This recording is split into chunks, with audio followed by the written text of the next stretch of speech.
Bon, alors je vais vous montrer comment installer l'horloge comptoise qu'on a ici. Alors, premièrement, la première chose à savoir, c'est que comme ça, on est sur du carrelage, et ben elle est déjà pas super stable. Donc le but, ce sera de trouver une pièce dans la maison où il y a un sol assez dur, et puis évidemment contre un mur. Mais avant de la mettre contre un mur, il faut déjà installer les portes. Donc les portes, les crochets qui sont ici vers le haut, et donc si ils sont vers le haut et puis qu'il y a le 3 à l'intérieur, évidemment c'est celle de droite. Donc pourquoi j'ai dit qu'il ne fallait pas l'installer tout de suite contre le mur, c'est parce que cette porte là, elle est assez compliquée à installer, il faut déjà mettre le plus possible en arrière la porte, puisque ça passe, et puis voilà, et là c'est bon, elle est bonne, ok. Bon, première chose. Deuxième chose, ici, on met la deuxième porte, elle est à peine moins compliquée à installer. Hop, voilà. Donc là, on a les deux portes qui sont en état. Bon, maintenant, ce qu'il faut faire absolument, c'est installer ici. Bon, là, nous, c'est pas un bon exemple parce qu'elle est contre un angle. Mais l'idéal, c'est qu'elle soit bien appuyée pour que si, par exemple, on la frôle, elle puisse ne pas tomber en arrière. Et puis qu'elle puisse aussi ne pas tomber en avant s'il ne faut pas la pousser trop contre le mur, bien entendu. Donc une fois qu'elle est stable, que les quatre pieds sont stables, on est pas mal. Ensuite, eh ben, on peut directement prendre le mouvement. Le but, c'est d'essayer de toucher le moins possible le mécanisme. Donc ici, on peut prendre de chaque côté les tiges. Elle n'est pas hyper lourde, donc ça va. Essayez de ne pas le coincer comme je l'ai fait là. Voilà. Faire bien attention de la positionner. Jason, tu peux m'ouvrir les battants, s'il te plaît? Top. Merci. Ici, on se méfie bien en haut, parce qu'ici en haut, c'est très mou. Donc si on le baigne, c'est embêtant. Donc on y va tout doux. Et on la pose. Là, c'est bon. On met, bien entendu, les fils du réveil, les petites cordelettes. Voilà. Et, donne-moi ça vite fait. Voilà, merci. Ici, il faut bien se méfier que la corde de gauche, elle ne soit pas appuyée comme par exemple là. Parce que là, elle serait plus très utile. Donc, il faut faire en sorte qu'il soit suffisamment libre. Voilà. Là, elle est libre, elle n'appuie pas contre le bois. Ensuite, on regarde aussi qu'elle soit droite. Voilà. Tiens, je te redonne ça. Hop. Voilà, là c'est pas mal. Ensuite, ce qu'on peut faire, c'est qu'on peut installer les poids. Donc les poids, on en prend un, de toute façon ils font les deux la même taille. On regarde par au-dessus là, dans le petit creux, on l'accroche. Non là tu verras rien, c'est pas grave. Ah oui. Elle va déjà sonner un petit coup parce que voilà. Ensuite, le deuxième pareil, là il n'y a vraiment rien de bien compliqué. Voilà. Donc ensuite j'en profite pour dire que par exemple quand on la remonte, bon il faut la remonter une fois par semaine, mais quand on la remonte, insérez la manivelle bien jusqu'au fond, parce que si elle est mal mise, on peut détruire le mécanisme en installant mal. Et quand on la monte délicatement en vérifiant si on arrive bien en haut avec le poids. Parce que si on y va comme un forcené et qu'on arrive jusqu'au bout, ça va faire un gros choc à la fin et puis ça peut casser le mécanisme. Donc au début on peut y aller franchement, même s'il faut quand même se retenir. Puis quand on arrive vers le haut, on y va tout doux jusqu'à ce que ça bloque. Bon, ça c'est pas mal. Ensuite, on peut installer les poids du réveil. Donc pour les poids du réveil, il y a un grand, un petit. Le grand, il va sur la corde de droite. Hop, on l'installe. Yep. Et le petit sur la corde de gauche. là, un petit truc que je fais, parce que je le vois maintenant, c'est que je peux l'avancer un petit peu. Voilà. Comme ça, elle n'est pas plaquée au fond. Voilà. Là, c'est bon. Ensuite, la chose suivante, c'est installer la lentille. Donc la lentille, il faut bien la prendre par ici pour éviter de salir toute cette partie-là. Donc la lentille, hop, on l'installe ici sur le crochet. Jacinthe, le crochet, il est là-haut. Ici? Oui. Mais regarde, tu vois? Oui. Bon, ben, je l'installe dedans. Hop.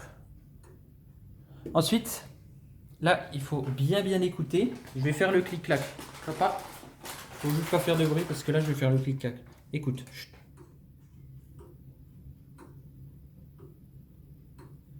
Donc ça, c'est un clic-clac, un tic-tac régulier. Si elle fait tic-tac, tic-tac, tic-tac, tic-tac, c'est pas bon. Il faut que ça fasse tic-tac, tic-tac. Bon. Si ça fait tic-tac, tic-tac, je pense qu'il vaut mieux m'appeler. Et puis, ce qui se passe en fait, c'est que c'est une histoire de cale. Ça veut dire qu'elle n'est pas droite. Donc il faudrait mettre des petites cales ici en dessous, mais là, il vaudra mieux m'appeler. Mais a priori, si vous avez un seul plat, ça va bien. Bon, ensuite, ben, on a bientôt fini.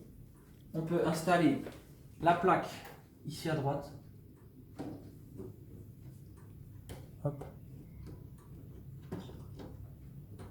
Voilà, voilà. On la fait bien, voilà. Et là, on vient la fixer. Bon, jusque là, rien de vraiment sorcier. Hop. Là, la porte.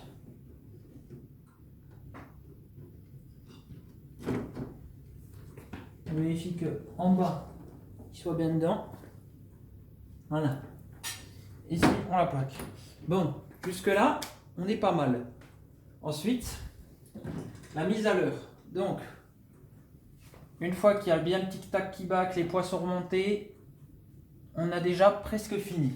Donc pour la mise à l'heure, l'avantage sur ces comptoirs, c'est qu'on peut tourner sans attendre que la sonnerie soit faite. Donc là, par exemple, il est 9h.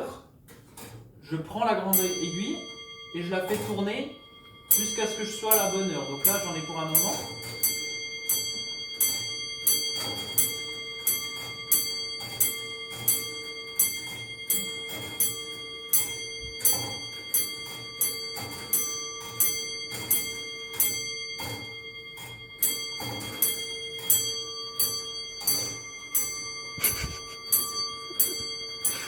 Le temps passe à une vitesse folle. Voilà. Donc le temps passe à une vitesse Le folle. temps D'accord. passe à une vitesse folle. J'espère que ça filme. Oh, bah oui. Et ensuite, donc quand on arrive à la fin, vous voyez qu'il est 9h, mais je ne l'ai pas encore mis sur le 9. Parce que juste avant, une demi-heure avant, je vais quand même tester que ça va. Donc là, on va regarder si à la demi-heure, ça passe bien. Bon, ça va. Ensuite, on va regarder si à 9h, elle sonne le bon nombre de coups. A priori, ça va tout le temps bien. Mais il se peut que pour une raison X ou Y, ça aille pas, donc on contrôle. Là.